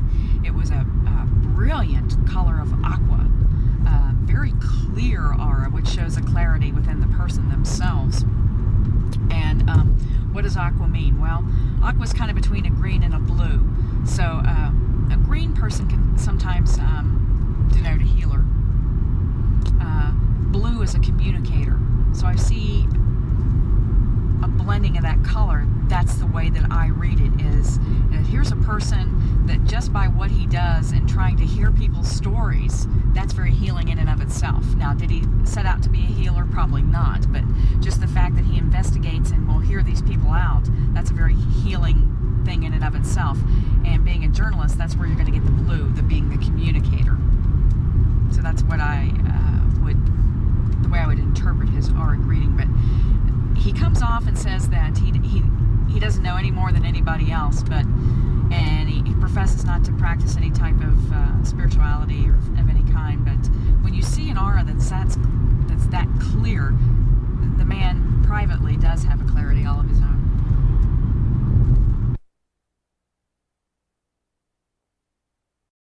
Come to Terry Melcher. He come to me with money in his hand. He offered me. I didn't ask him. I wasn't knocking someone's door down. I was running from that. When I got out, I was in that. I was already through that. I had that. I had the studio. I went to the studio. I went to Vox Studios. I had it all. And I looked at it and I said, this is a bigger jail than I just got out of. I don't want to take my time going to work. I got a motorcycle and a sleeping bag and 10 or 15 girls. What the hell I want to go off and go to work for? Work for what? Money? I got all the money in the world. I'm the king, man. I run the underworld, guy. I decide who does what and where they do it at. What am I going to run around and act like I'm some teeny bopper somewhere for somebody else's money? I make the money, man. I roll the nickels. The game is mine. I deal the cards. At you today, 20 years later, and they still have no idea what you're about. Tell me in a sentence who you are.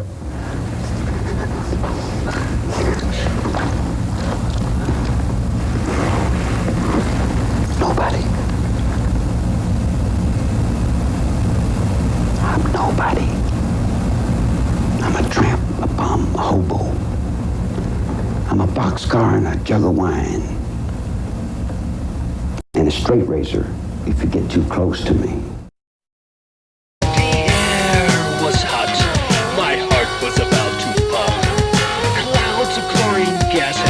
The whole